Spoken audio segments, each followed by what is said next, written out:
Welcome back to Wisdom Unveiled, ready for another deep dive.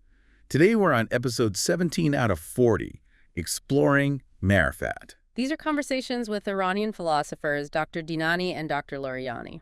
And just a heads up before we jump in, these are translated excerpts. So we apologize if some things get lost in translation, those little nuances. Bear with us. We're doing our best. We really are.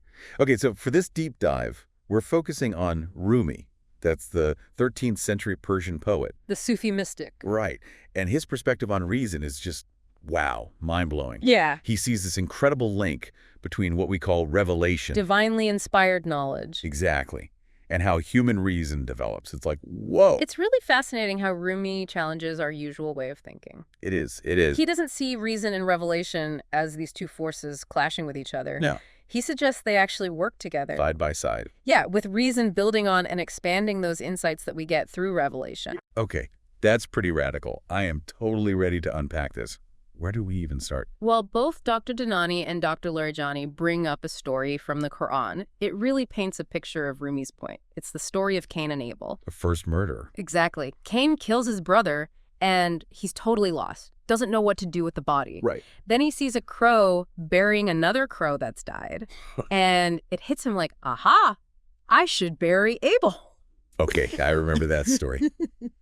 But how does a crow, burying its dead, how does that relate to all this reason and revelation stuff? That's what's so cool about Rumi's take on it. He sees that act, as a form of basic revelation, a sort of seed of knowledge that's there in all creatures. Mm-hmm. He even calls it proto-reason. It's like this instinctive knowledge that comes before our human ability to think logically, to have these complex thoughts. It's like he's hinting that even animals have a little spark of divinely inspired knowing. Okay, so there's this baseline of knowledge, right, woven into everything, even animals. Exactly. And Rumi takes it even further. In one of his poems, she comes right out and says, all crafts, all skills, all professions, they're all learned from revelation.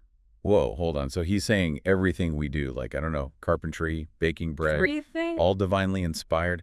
How does that even work? I mean, sure, the crow gets a divine nudge to bury its dead, but carpentry? Baking? Those seem like, human things.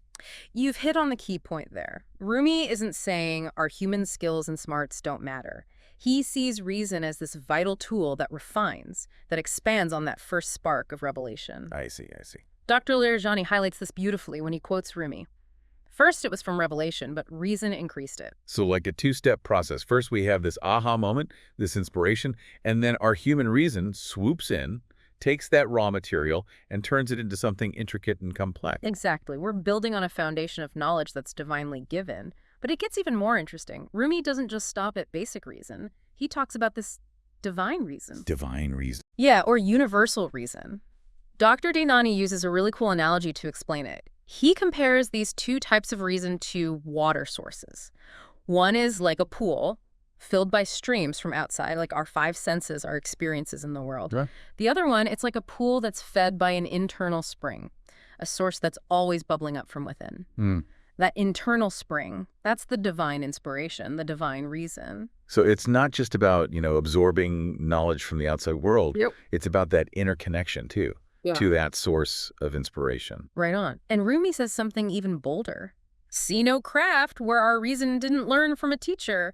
But get this, he clarifies that the teacher isn't some person out there, like some guru up on a mountain. No. It's our own divinely inspired inner reason. It's like having a built-in guide. Exactly, that inner compass, pointing us to a deeper understanding. So it's not just about taking in information. It's about connecting with that inner teacher, that voice of wisdom that's always there waiting to be heard.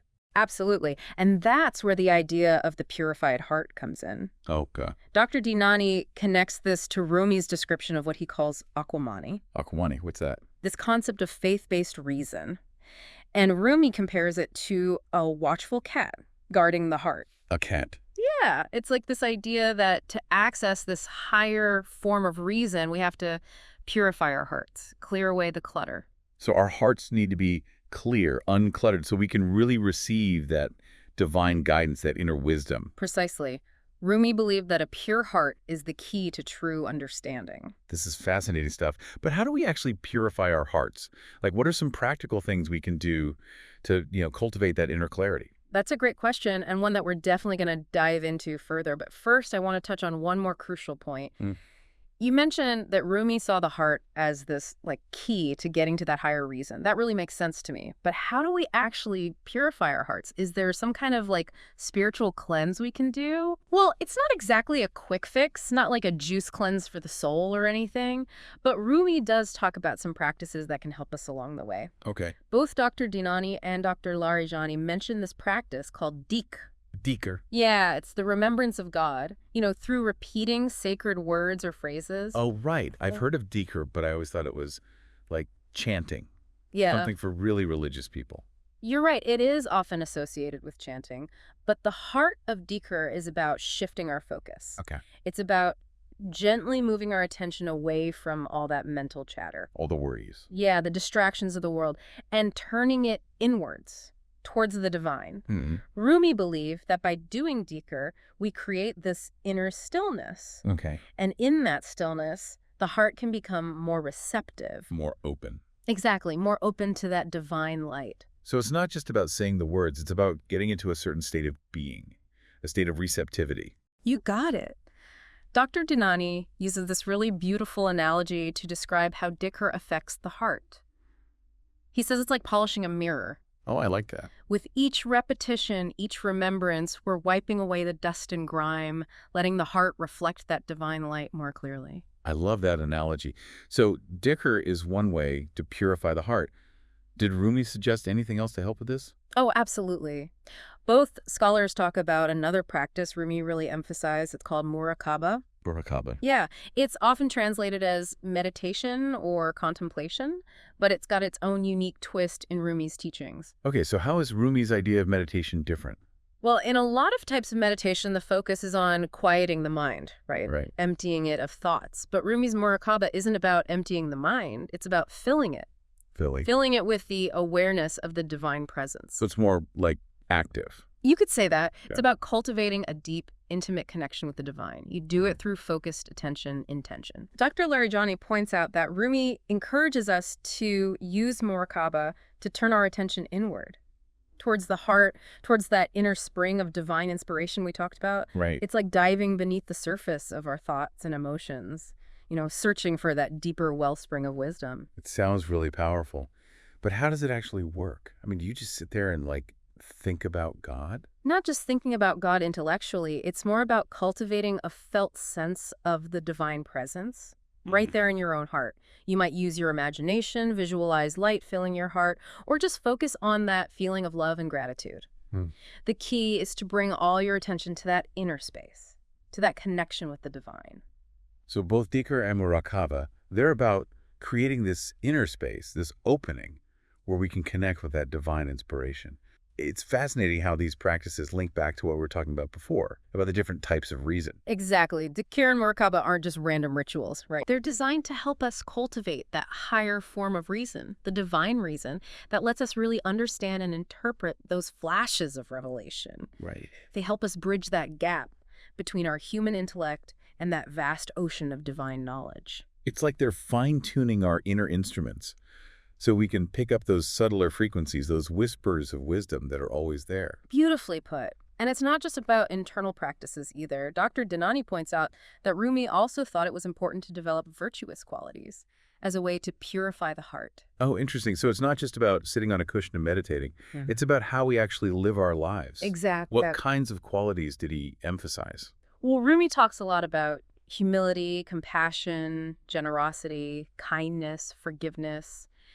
Qualities that, when you think about it, really do shift something in our hearts. Yeah. They break down those walls we build around ourselves and let more connection, more love flow through. It seems like those are all qualities that help us connect with other people on a deeper level, to move past that sense of separation, that ego that can really cloud our perception. You're exactly right. And Rumi believed that embodying these virtues, bringing them into how we interact with others, actually purifies the heart. It makes it a better vessel for divine grace. So there's this beautiful back and forth, right, between our inner work and how we live our lives, how we treat other people. It's not one or the other, it's both. And that, thinking about it brings us back to the idea of love that we touched on earlier. Yes, love is really the golden thread that runs through all of Rumi's teachings. He saw it as the ultimate purifying force, the key to unlocking the true potential of the heart. Okay, but what does it actually mean? How does love purify the heart? It all sounds very poetic and beautiful, but I need a little more to grasp it. Well, think about it this way. When we experience love, whether it's for another person, for nature, for the divine, it expands our hearts. It cracks open those rigid boundaries we put up around ourselves, those walls of fear and ego. Right. And in that openness, in that vulnerability, the heart becomes more receptive to that divine wisdom, to that universal love that Rumi was so passionate about. So it's like love dissolves those barriers Yeah. and lets us connect with something much bigger than ourselves. Precisely. And Rumi believed that experiencing love, that expansion of the heart, is essential for real spiritual growth. It's all starting to click now. The practices, the virtues, the role of love, they all point to this idea of cultivating a certain inner state of being, a state of openness, receptivity. It's not about following a set of rigid rules. It's about embodying these qualities and letting them transform us from the inside out. You nailed it. And Dr. Laurijani reminds us that this is a lifelong journey. It's a process of continual refinement, purification. There will be ups and downs, moments when we feel connected and moments when we feel lost. That's actually really reassuring to hear. Because when you hear all this talk about purifying the heart, reaching these higher states of awareness, it can feel overwhelming. Oh, absolutely. Like it's impossible. Yeah. And both Dr. Dinani and Dr. Laurijani talk about how Rumi himself acknowledged the challenges we face along the path.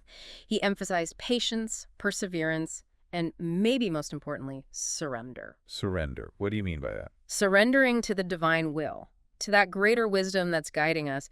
It's about trusting the process, even when we can't see where we're going. Even when we feel lost. Exactly, even when we feel confused. It's like letting go of that need to control everything, to have all the answers. It's like that saying, leap in the net will appear. Perfect analogy. And Rumi believed that true faith means having this deep trust in the divine, a willingness to embrace the unknown, to step into the mystery, even when it feels scary. So even when we're in the dark, feeling uncertain, there's wisdom to be found there. It's not about running from those tough emotions, but learning to, navigate them with grace and trust. Yes, Rumi saw darkness as an opportunity for growth, a chance to deepen our faith, to surrender to that divine guidance that's always there, even when we can't see it. This is all so inspiring. But I have to admit, I'm still a bit unclear on how this connects back to Rumi's idea of the five senses beyond the five senses. Remember those, the ones that go beyond our ordinary perception. Ah, yes, those deeper senses.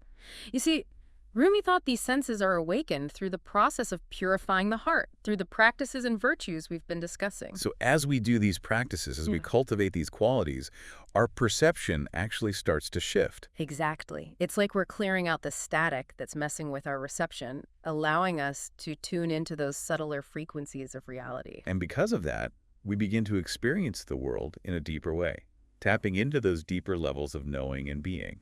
Precisely. We might experience stronger intuition, a deeper sense of empathy, a more profound appreciation for beauty. There's no limit to what we can experience. It's like opening ourselves up to a whole new dimension of experience. Okay, I'm in. But how do we actually cultivate these deeper senses in our everyday lives? It all sounds very abstract. That's a fantastic question, and one that we'll definitely explore in more detail in the next part of our deep dive. We'll take a look at specific examples from Rumi's poetry and see how these deeper senses can actually show up in our lives, enriching how we understand the world and our place in it. All right, so this whole deep dive, we've been talking about these five senses beyond the five senses, these deeper ways of experiencing the world that Rumi was so into. Yeah. But I'm still a little fuzzy in how they actually, show up in our lives. Can you give me some concrete examples? For sure. Let's start with intuition. You know, that gut feeling, that inner knowing that guides us in ways that logic can't really explain. Rumi describes intuition as this inner compass, always pointing us in the right direction towards our true path. But isn't intuition just like a hunch? How is that a sense in the way that sight or hearing are senses? That's where purifying the heart comes in. Rumi suggests that as we clear away all that mental and emotional clutter, as we deepen our connection with the divine, our inner compass gets more fine-tuned. It's not just random hunches anymore. It's a deeper connection to that wellspring of wisdom within. Okay, I can kind of see how that might work. But do you have, like, a specific example from Rumi's work that shows this idea of intuition as a sense? Dr. Dinani tells this story from the Masnavi. It really illustrates this idea perfectly. It's about a king who loses his most prized possession, this ring that's been passed down for generations. Oh, no? He searches everywhere but can't find it anywhere. Finally, totally desperate, he goes to this wise old man who's known for his incredible intuition. Okay, so what does this wise old man do? Does he whip out a crystal ball or something? Nothing that dramatic. The wise man just closes his eyes, focuses inward for a bit, and then tells the king to search in a very specific spot in his garden, under a particular rose bush next to a fountain. And he finds it. He does. It's like the wise man was able to see with his inner eye, using his intuition to locate that missing ring. It's a powerful example of how this deeper sense can work, guiding us even in impossible situations. Wow, that's a great story. It's like we all have that inner compass, that intuitive knowing. We just need to learn how to listen to it. Exactly. And Rumi believed that through practices like Dik and Muraqaba, those practices we talked about earlier, we can actually develop and refine this sense of intuition. Yeah, that makes sense. So intuition is one example. What about some of the other senses beyond the five senses? Well, Dr. Larijani talks a lot about empathy, the ability to deeply understand and share the feelings of others. Right. Rumi believed that empathy isn't just a nice personality trait, it's actually a profound sense. It allows us to connect with the heart of another being, to experience the world from their perspective. Okay, I get that empathy is important, but how is it a sense? It's not like I have a special organ for sensing other people's emotions. Rumi would say that the organ for empathy is the purified heart. As we let go of our ego, that sense of separateness that isolates us from others, our capacity for empathy just naturally grows. We become more sensitive, more in tune with those subtle emotional currents that flow between people. So by purifying our hearts, we're actually increasing our empathy, our ability to really feel what others are feeling. Exactly. And Rumi's poetry is full of expressions of this profound empathy, this deep understanding of the human condition. In one poem, he writes, "I wept so much for others that my eyes became fountains of tears. Then I realized that my heart had become a sea of compassion." That's beautiful. He's not just talking about feeling sorry for someone. It's a much deeper connection, a merging of hearts. Exactly. And this sense of empathy, Rumi believed, is so important for building a more compassionate and just world. It allows us to move beyond our own limited viewpoints and recognize the shared humanity that connects us all. That's such an important point. It's not just about feeling good. It's about taking action. Working to lessen suffering and create a world where everyone feels seen and valued. Exactly. And then, of course, there's the sense of beauty. Now we're talking. Beauty, I can get behind that. But how does Rumi's idea of beauty go beyond just, like, appreciating pretty things? Rumi's idea of beauty goes way deeper than the surface. He's talking about a deeper appreciation, a sense of awe and wonder that comes when we see the divine spark in everything around us. I see. It's about seeing the world through the lens of love, recognizing the interconnectedness of all things. So it's not just about liking a sunset or a painting. It's about experiencing the world with this sense of reverence, seeing the sacred in the everyday. Yes. Dr. Dinani emphasizes that Rumi believed that every single thing in the universe reflects the Creator's beauty, from the tiniest grain of sand to the vastness of the cosmos. Wow. And he suggested that as we purify our hearts, this sense of beauty gets stronger and stronger, filling us with a deep sense of gratitude and joy. It's like we're peeling back layers of perception, revealing the beauty that's always been there. Do you have a favorite Rumi poem that speaks to this sense of beauty? Oh, so many. But there's one that Dr. Larijani shared that always gives me goosebumps. Rumi writes, "The breeze at dawn has secrets to tell you. Don't go back to sleep. You must ask for what you really want. Don't go back to sleep." Wow, that's powerful. It's like he's telling us to wake up to the beauty that's all around us, to stop sleepwalking through our lives. Exactly. To open our eyes, our hearts, our whole beings to the miracle of existence. So cultivating this sense of beauty isn't just about going to museums or listening to beautiful music. It's about actively engaging with the world, seeing everything with fresh eyes, and appreciating the wonder that's unfolding all around us all the time. You said it perfectly. And it strikes me that these three senses we've been talking about, intuition, empathy, and beauty, they're all connected, aren't they? Yeah, I think you're right. They seem to kind of feed off each other, strengthen each other. As we develop one, the others just naturally blossom. Precisely. And Rumi believed that these deeper senses work together to guide us towards a sense of wholeness. Towards that state of being where our hearts are open, our minds are clear, and we're fully connected to that divine spark within us. He saw these senses as the key to unlocking our true potential, to experiencing the world in all its richness and depth. This has been such an incredible journey into Rumi's world.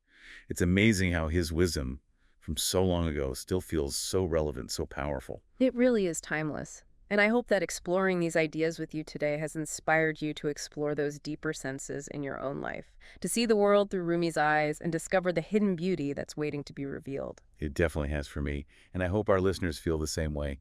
Thank you so much for joining us on this deep dive. Until next time, keep seeking, keep questioning, and keep cultivating those five senses beyond the five senses. Let them be your guide on your own path to wholeness.